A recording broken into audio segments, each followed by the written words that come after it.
Good morning, everyone, and welcome to the mop after Mother's Day weekend. Yes, it was an emotional day for me. Got to spend it with my wife and our daughter Cassandra, and yeah, we went to Barrelhead Winery in Iowa. If you are looking for a great place to go and just a nice place out of the hustle and bustle, head to Barrelhead Winery in Iowa. If you are a wine drinker, I am not, and I still found two wines that were very good. And so head to Barrelhead. Aaron down there used to work in the retail world. He was a executive for Bobcat. His wife goes around the United States collecting organs that are donated and then taken to patients that are in need. So, and then they own the winery, and the winery is just a nice place, quiet, nice place to go. So Barrelhead Winery in Iowa, and take a trip. It's only 20 minutes out of Dubuque, but a great place. Just really good wines too. So check them out. But that's where we went and took Roxanne for Mother's Day. And just to say thank you for what she does for our family. And all the other kids were busy. And they had, of course, Elisha was busy being a mom of 3. So she had her own things going on. So it's just really Roxanne and I and Cassandra around. And we took a trip to Barrelhead Winery. So, on to the mop, titled Respect is Earned. No matter, and this is going to go back to my bowling things that I love to talk about. I'd rather talk about that than the crap that's going on, because as we drove from here to Barrelhead, gas prices fluctuated anywhere from $4.59 to $4.19. We found gas at $4.19 and we thought, wow, that saves us 40 cents a gallon or 30 cents a gallon. And you're like, whoa, what a deal. Yeah, that's what happens. You feel like you're getting a deal right now at $4.19. It is just so. We're going to talk about bowling today and the mentality of what's going on with the World Series of Bowling. And it really pertains to this is the livelihood of these men that are involved right now. And then there was also the Pro Women's Tour this weekend and the Pro Men's 50, the PBA 50. So you have to be 50 and older, which I would qualify for, but I cannot do what they do. So yesterday I watched the finals, the last 12, go at it for, I believe it was the chameleon pattern. Might have been the other one. Packy won one, and then Darren Tang, congratulations for you've won a professional tour win one-handed, and now you've won it as a two-hander. So congratulations to you beating Belmonte in the final. But no matter how you feel about bowling, and your feelings are whether it's one-handed or two-handed, and two-handers are, from what most people are talking, not most, a lot of people just have absolute hatred for two-handers. And it doesn't make sense to me. I don't understand why we have such disrespect for bowlers, how they bowl.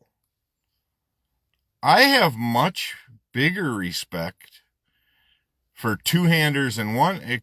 I have the least respect for those that feel like they need to loft the ball 110 feet in the air to bowl. Light ball, throw it up in the air. That does way more damage to a bowling alley than two-handers ever will. Do two-handers get more revs and more power? Sure. I can't do it, so I'm going to bowl one-handed. The number one bowler in the world right now is one-handed. Yeah, the finals yesterday of that pattern were two-handed. And Darren Tang, congratulations for you've won a professional tour win one-handed, and now you've won it as a two-hander. So congratulations to you beating Belmonte in the final. But no matter how you feel about bowling, and your feelings are whether it's one-handed or two-handed, and so be it. Who cares? But it just amazes me the amount of disrespect this world has towards silly things like that. Or just what vehicles you drive, to what you do here and what you do there. Put that towards humanity. Put that things towards more important things. Right now, there's people still backing in a president. So what pissed me off this morning on the news, and this is where the respect factor is now, Wisconsin is still going to be investigated by the FBI for the 2020 elections. Again. Get the hell over it. If you're all cheering for this after it's already been cleared by 2 courts and blah, blah, blah, it's already all been rejected. But now supposedly they're going to look into it again. How much money are we spending on shit like this? And there's people on the sidelines going, yes, that's our guy. Look at how good he is. He's going after all this fraud and neglect and, oh, for Christ's sakes, enough already. If you want to earn people's respect, start doing the right things for people that live here. Get to the bottom of the things that are really the issues.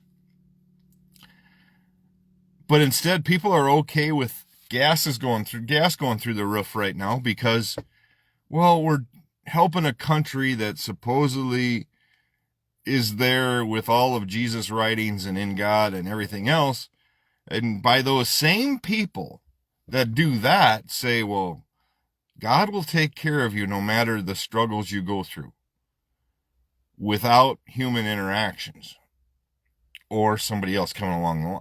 So then why are we doing it? Why are we sticking our nose in it? Why are we over there as human beings taking care of the godly land if you strongly believe that God will handle all that comes along the way? Why do we feel it necessary to stick our nose into all this business? And I thought we weren't doing any new wars. Or are we not calling this a war? Are we just calling it an intervention? You know, like you have when people are going down the wrong path with drinking or drugs or anything else. Are you having an intervention with those folks? If God will handle it all? I think if people really looked at why church attendance, belief in God and everything else seem to be way down, it is because of those that fill the building have the attitude that they want to interfere in other things and they want to interject that belief into your life. They want to have that sit down and say, oh, you know what you're doing? Yeah, not good. God looks at you, no, it's not good. You need to. And yet in their own little world over here, their life is just as bad. But they hide it from people. They hide it from the public because they would much rather have everybody look at them like, oh gosh, look at how godly she is or he is. Look at how much of a Christian they are. And yet it is the farthest thing from their lips. It is the farthest thing from what they want to do. It is sad. You know, I've strongly always believed in the good Lord above. Do I go to church? Nope, I don't, because I've had some very bad experiences in the building setting. I'll talk to anybody and everybody, and I've got some really good friends that I talk to about my beliefs and where it belongs. But if you do not act in a way that is focused on the good Lord above, and yet you are trying to put this persona of how religion you are and how Christian you are, if you're going to start pushing that onto people, make damn sure your closet is crystal clear. Make damn sure Nobody else can look on the marks of what it is. Because then is when people get that taste in their mouth of, that's not what Christianity is about. See, I don't feel as a Christian I can tell you whether or not to have an abortion or change your anything like that. That's not up to me. I'm not the judge. I'm not the main man to take that. That's up to the good Lord's above hand, and I've got enough stuff I'm going to have to answer for. I've had enough in my life of the way I've acted and done things before that I will have to answer for. And I've had enough things to say, yeah, not so good. Not some good things I've done in my life, probably. But I've always tried to do the right thing, which sometimes has cost me in the long run. I've always tried to be there for people, but the ones that you find that are there the most, here's a big thing for you to, if you are a bar goer and you like to go out and you like to do that and have a good time, which I love to have a good time. But when you quit drinking totally, when you stop going out all the time, and your friend circle, see, when you go to the bar and you buy drinks and everybody loves to see you. Hey, welcome, good to see you. But when you quit doing that, when you quit buying all the drinks, you quit being out and about, do they still send you messages? Do they still check in on you? Or are they strictly there when you buy the drinks? Are they the ones that come back and say, you know what, just checking on you, just making sure you're okay? See, that's what I think some of us have to look at. Are you supportive only when you walk through the doors at the church? Are you the one that hugs people when they walk in and say, boy, we're good to see you? But then when you're away from church, you're away from all of that, do you still check in on people? Or do you only wait till it's Sunday to do that? Do you still send the letters or the notes Monday through Friday, Monday through Saturday? Or do you wait till Sunday to when you see people and go, hey, what happened to John? Where did he go? Oh, yeah, no, that ain't good. That's not good at all, When do you show your support for people? I hope it's Monday through Sunday, 7 days a week, all year long, that you show your true inside. That's what I hope. I hope you are.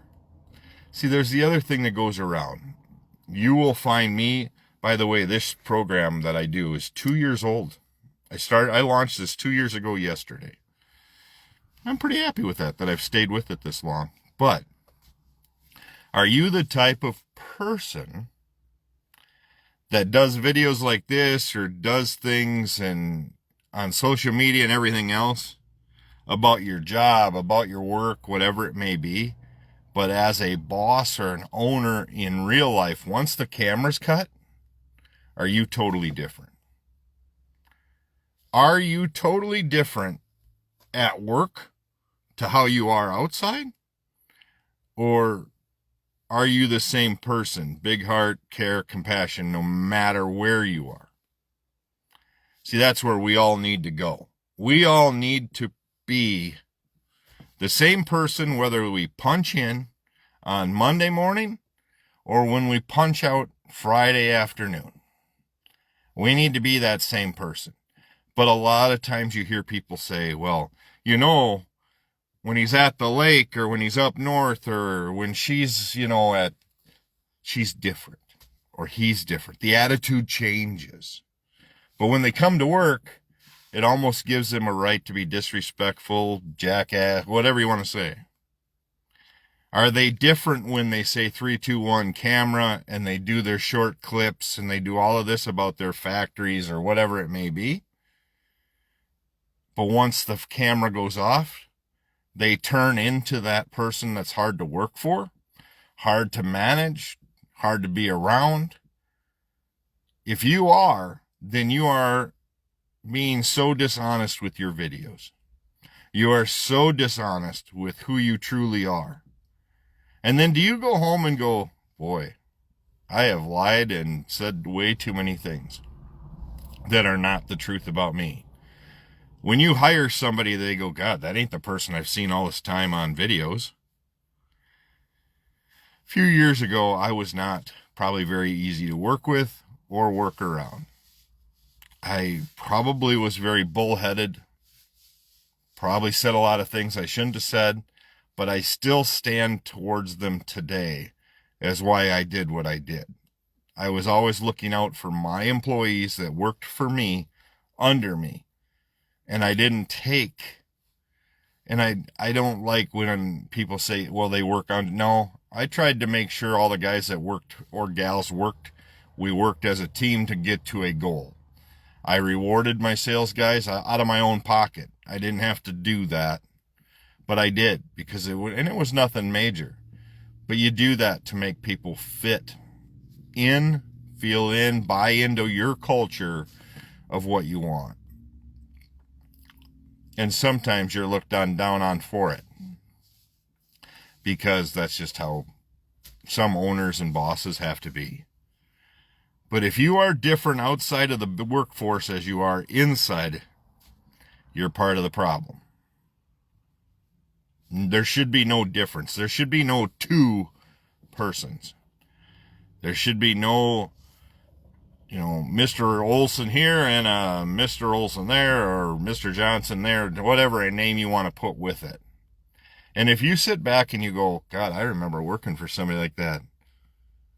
They're absolute terrible at work, but outside of work, oh my God, they're a lot of fun. They're a lot of fun to be. Why are you different? Do you feel you have to be? Do you feel that you have to bring out the macho part and bring up the superior and I am the boss? Because if you're doing that, you're part of the problem. And quite honestly, with the day and age today, most people can find jobs wherever they want to. Anybody's going to hire good workers. Anybody's going to hire people that show up on time, show up every day. That's just going to happen. So that's where we're at today. So earn your respect, earn your value by who you truly are. Don't be multiple personalities. Be who you are and be the one that you want to be. So have a good day. Enjoy the sunshine. Gonna have a couple days of rain this week, but the weather should be good. I'm gonna try to get my deck cleared and finished up so we can get our patio furniture back on the deck and sit on the deck in the evenings, enjoy it. That's on my agenda later on. So have a great day. As always, take time to bless somebody. And all of these videos, like I've said before, are on my YouTube page. You can check them all out from there. But earn your respect. It's not given. Just because somebody works for you does not mean that they should have to respect you no matter how you treat them. That's not true. So, again, take time to bless somebody. I'll be back tomorrow morning with another edition of The Mop.